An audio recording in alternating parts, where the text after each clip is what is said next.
Greystone looked like the perfect place for those seeking tranquility. A small town lost among green hills, with narrow streets where every other building had a century of history.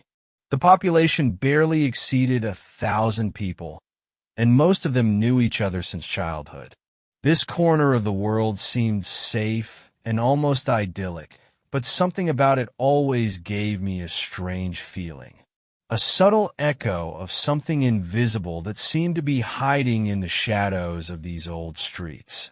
That's why this job seemed perfect for me.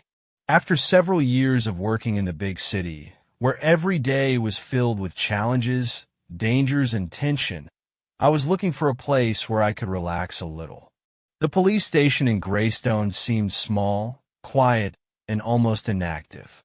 I imagined patrolling the streets, where the main challenges would be a couple of teenagers hanging out in abandoned buildings or minor conflicts between neighbors. The department was small and located in an old brick building near the main square. When I first walked in, I was greeted by the smell of fresh coffee and the slight creak of the wooden floors. The place looked cozy but a bit neglected. On the walls were pictures of previous police chiefs, none of whom looked younger than 50. It was clear that this police station had a history, but no one was in a hurry to share it. When I was told that the first shift would be night shift, I was even excited. Night patrolling in a small town is not the same as a night shift in a big city, where every second can be crucial. In Greystone, everything seemed measured and predictable. At most, there were a few emergency calls or public order violations. My first evening began as expected, calm and serene. After a short briefing, I was left alone in a small office with an old chair and a cracked desk. There were several folders with protocols on it that needed to be checked, but nothing urgent. Just a few minutes in, and I was already settling into an easy nighttime routine. However, just before I was about to start patrolling, the chief of the department knocked on the door. He looked tired and was holding a thin file. He put it on the table and slowly pushed it away. The folder was almost empty, only one sheet. I immediately noticed that there was something handwritten on it. The title caught my eye, Rules of Survival During the Night Shift. It seemed like it could have been just a joking instruction for beginners, but the look on the boss's face made me think. He was clearly serious. His eyes kept darting to his watch, as if time was of the essence.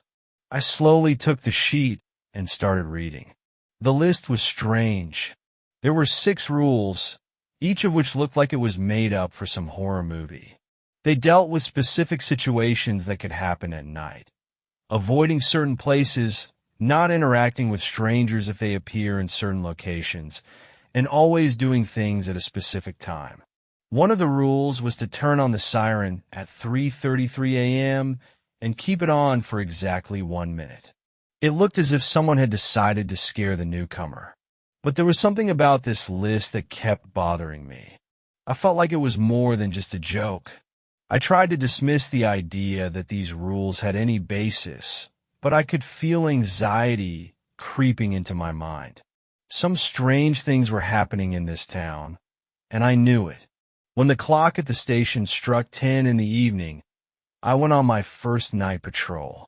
My patrol car was old, but in good enough condition to do my job.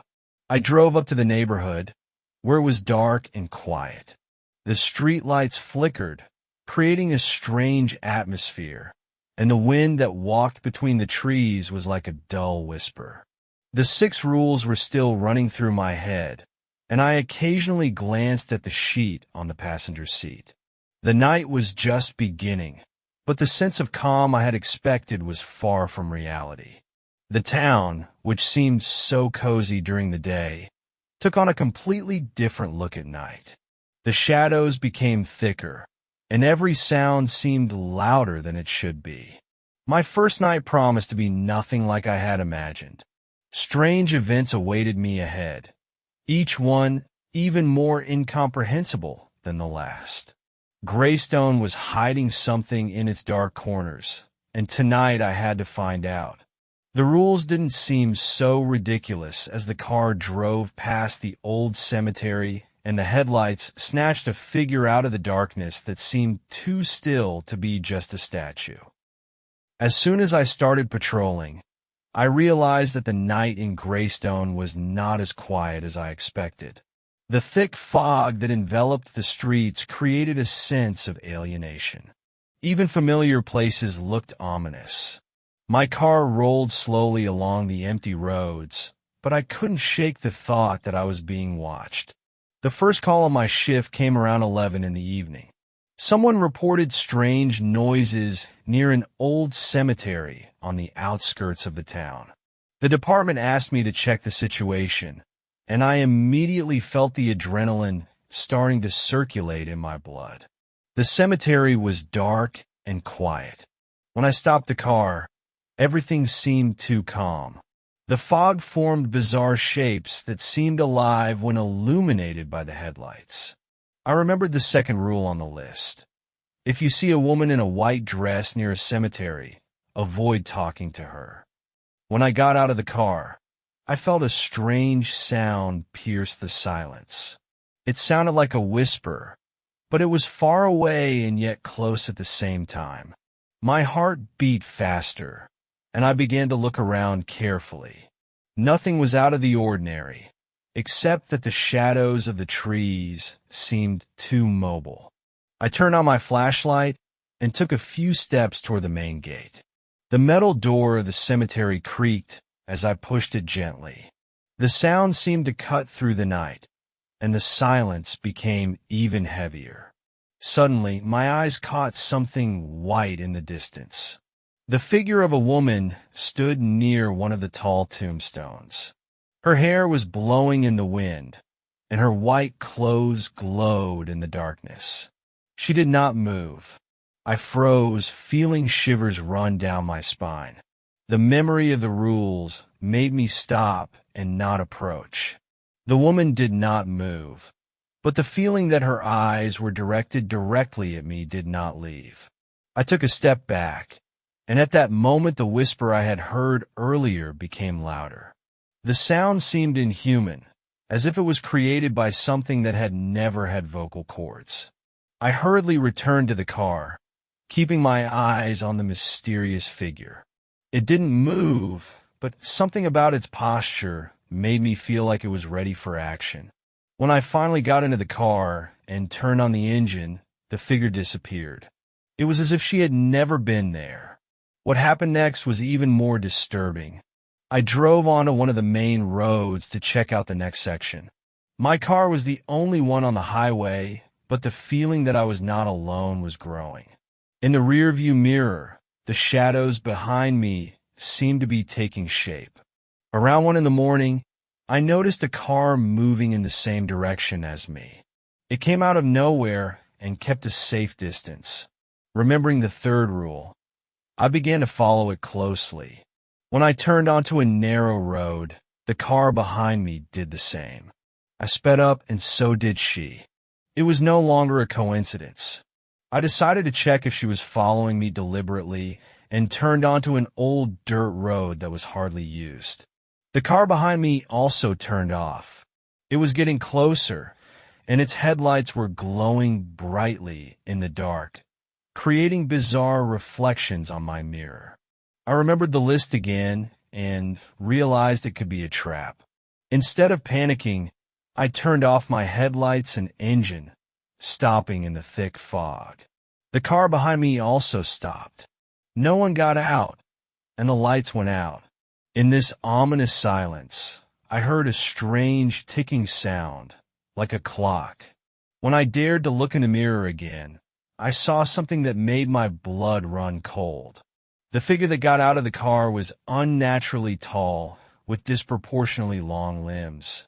It moved slowly, but each step was full of tension, as if it could sense where I was. I held my breath, trying not to make a sound. My hand was shaking as I picked up the radio to call for backup, but the connection was dead, as if something was blocking the signal. This was just the beginning of my night. Every hour brought new alarms, and every sound seemed like the approach of something terrible. Greystone wasn't just a small town. It was hiding something that couldn't be explained by logic. The rules on the list no longer seemed silly or superstitious. They were my only defense in this place where reality mixed with nightmare. The night grew darker and darker, and I began to feel that my every move was being watched. After the incident with the figure in the cemetery and the mysterious car, I could no longer ignore the irrational part of me that believed in the reality of the threat. It was more than superstition. Every rule written on the sheet now had a huge weight for me. I decided to go through the list of rules again, trying to understand how they applied to what was happening. Don't leave the car for more than 3 minutes after 10 at night. I had already tested this rule at the cemetery. Had I stayed longer, I probably would not have returned to the patrol car. If you see a woman in a white dress near the cemetery, do not talk to her. This encounter left fear in my soul. The woman did not approach, but the feeling of her presence haunted me for a long time. If you see another car on an empty highway, follow it. Avoid being chased. The car that followed me was too mysterious. I realized that this rule was not just a whim. It could have saved my life. Don't drink coffee if someone you don't know offers it to you. At first glance, this rule seems strange. But in this place, any interaction with strangers can be a trap. If you see a child crying, don't get out of the car. It's a trap. The crying child could have been a test of my protective instinct, but I realized that it was the other way around. This rule would be important if I came across something like this. At 3:33, turn on the siren and leave it on for exactly 1 minute. This rule remained the most mysterious. Why exactly at this time? I didn't have an answer, but I knew it was key. When the clock struck 2 in the morning, I received a new call. Someone reported a strange noise in an abandoned warehouse near the train station. This place had a bad reputation. There had been a fire there a long time ago, and there were rumors among the townspeople that its walls hid something more than stories of the past. I couldn't refuse because it was my duty, but my heart was clenching with anxiety. When I drove up to the warehouse, it was quiet around me, except for the sounds of nighttime insects. I turned off the engine and just sat in the car for a few minutes, studying the surrounding area. The darkness was thick, and even the headlights could not penetrate it completely. I remembered the first rule again. Don't leave the car for more than 3 minutes. But something about this place made me break that rule. In the end, I decided to check the area. Armed with a flashlight and radio, I cautiously got out of the car. The warehouse looked even more abandoned than I expected. Its walls were covered with graffiti and cracks, and the windows were either broken or covered with dust. As I got closer, I heard a sound. It sounded like rustling or scraping metal. At that moment, I wished I had stayed in the car. When I went inside the warehouse, I smelled a pungent odor of old wood and mold. My flashlight light ran across the empty shelves and remnants of equipment. The sound I had heard outside seemed louder now. It was coming from deep inside the warehouse, seemingly from the basement. Another rule popped into my head. If something looks or sounds dangerous, avoid it. But it was too late. My curiosity got the better of me, and I decided to go down to the basement. The stairs were narrow and slippery, and each step sounded like a hammer. There was a strange smell in the air, something between burnt and rotten. It was dark in the basement, even with the flashlight on. I felt a cold envelop me and suddenly heard a sound that made my blood run cold. It sounded like a moan, but it was inhuman, deaf, and hoarse. My heart was pounding, and I realized I had made a big mistake. I stood in the basement, drenched in cold sweat, not even daring to take a full breath. The darkness surrounding me seemed alive. The shadows in the corners moved, despite the fact that the flashlight did not change its position. My body froze, as if under the pressure of an invisible force that was just waiting for me to make a mistake. These figures, dark and blurry, as if created from a dream or nightmare, were coming out of the depths of the basement. There were more and more of them, and they seemed interested in me. Not angry, not hostile, just coldly, dispassionately interested. They moved with a jagged grace, as if their bodies were mechanisms that worked according to alien laws. My flashlight trembled in my hands, but I couldn't let go of it. Light was the only barrier between me and these creatures. The radio connection still didn't work, and I had a feeling of complete isolation in my head. I was alone, just me and a list of rules that now seemed to be the only chance to stay alive. The clock on my wrist showed 3:19. There were 14 minutes left until the last rule was fulfilled. The sixth rule was to turn on the siren at 3:33 sharp and keep it on for 1 minute. I didn't know exactly how this would help, but I suspected that I wouldn't make it to the morning without it. I took a step back, and a piece of glass crunched under my feet. The shadows shuddered and began to freeze. One of the silhouettes began to move forward, its shape stretching and blurring, as if it did not fit into the reality of this world. My brain protested against seeing it, but I couldn't look away. Suddenly, a sound came from the darkness, a heavy, ragged breath that sounded like a grinding noise and a whisper at the same time. It was closer than I expected. My body clenched with fear, but my feet began to retreat toward the stairs. The figures began to move faster, each step accompanied by a strange cracking sound, as if a dry tree was breaking. I felt their attention sharpen on me. When I reached the stairs, one of the figures abruptly rushed forward. My flashlight slipped from my hands and rolled across the floor. The basement was plunged into almost complete darkness, and I heard quick footsteps behind me. I grabbed the banister and ran upstairs without stopping. Something cold grabbed my ankle, and I felt myself being pulled back. Gathering all my strength, I pulled my leg out and jumped upstairs. The basement door slammed shut behind me, and I barricaded it with a heavy box that was standing nearby. My heart was pounding so loudly that I could hardly hear anything else.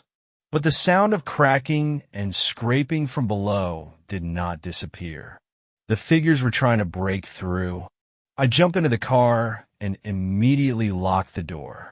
The clock on the dashboard showed 3:27. My hands were shaking as I tried to start the engine. The car started the first time, and it gave me a small sense of control. But the anxiety didn't go away. The streets were empty. Even the shadows seemed calmer, but I knew it was temporary. My mind was racing. Why exactly 3:33? What would happen if I missed this time? When the clock read 3:32, I got ready. My fingers were already on the siren button. The few seconds that remained stretched like an eternity. I could feel the space around me thickening.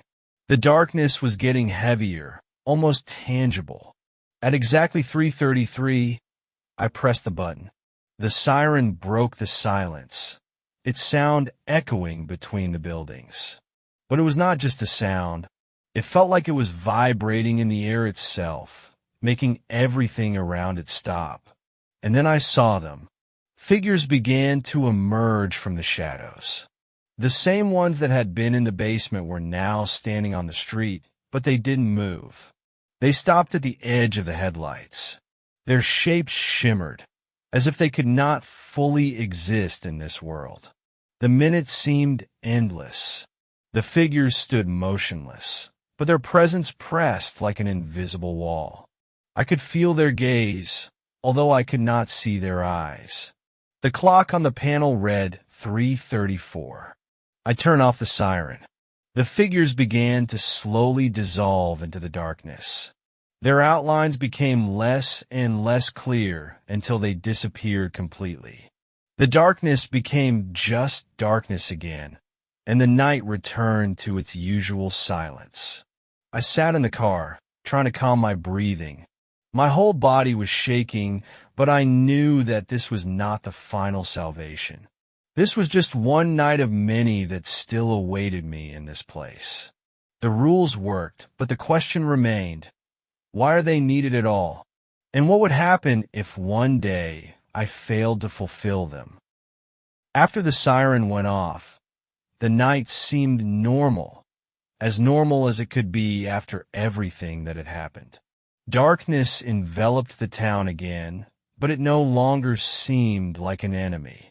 It was ordinary, natural, the shadows of buildings and trees, not the eerie figures that come out of the deepest nightmares. I sat in the car with my hands on the steering wheel, even though the engine was off. My breathing was slowly calming down, but my body was still shaking. My mind was in chaos. How is all this possible? What kind of force governs these rules? And why do they work? The clock on the panel showed 3:45. I knew that I had a little over 2 hours left in my shift, but I wasn't sure if I could handle one more event. It seemed that the rules had done their job, but it didn't make me feel like I had only temporarily delayed the inevitable. Suddenly, the radio made a static noise, and I flinched. The connection came back, but the voice in the radio sounded strangely distorted, as if due to outdated equipment. It was the boss. His voice was monotone, as if he was reading an instruction manual. If you hear this, it means that the night ended successfully. Go back to the station, but remember, don't look in the mirror on the way back. Don't pay attention to anything that calls your name. And don't leave the car until you see the station building. My heart started to beat faster again. Even after everything that had happened, the new instructions were alarming again. I turned on the engine and drove onto the road. The fog that had surrounded the city all night began to dissipate, leaving behind a clear night sky. But the boss's words were still on my mind. The road back was strange. The landscape seemed to have changed. The houses and trees I had seen before looked like they were getting old.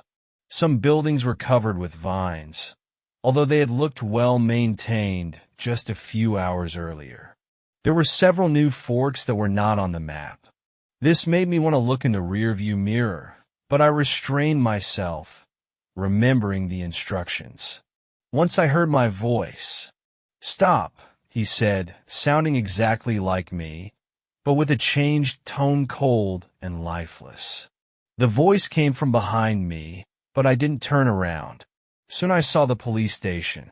The building looked identical to the one I had left, but the atmosphere around it was different. I parked the car and turned off the engine. Before I got out, I closed my eyes for a few seconds, trying to prepare myself. Then I opened the door and stepped outside. The department was quiet. The chief was sitting at his desk, looking at papers. When I walked in, he looked up and nodded but said nothing. I didn't say anything either. It seemed that talking about what had happened was unnecessary. We both knew that this night would not be the last. I gave him back the list of rules. The boss took it and put it back in the same folder he had gotten it from. Then he simply said, "Good job. Next shift is in 3 days." My body shrank. I realized that this was not a one-time event. I was part of a cycle. The rules that had saved me that night would be my only protection in the future. But will they always be able to protect me? When I returned home, sleep did not come.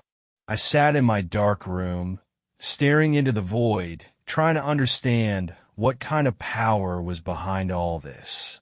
But there was no answer. There was only one thought in my head. What will happen when the rules change?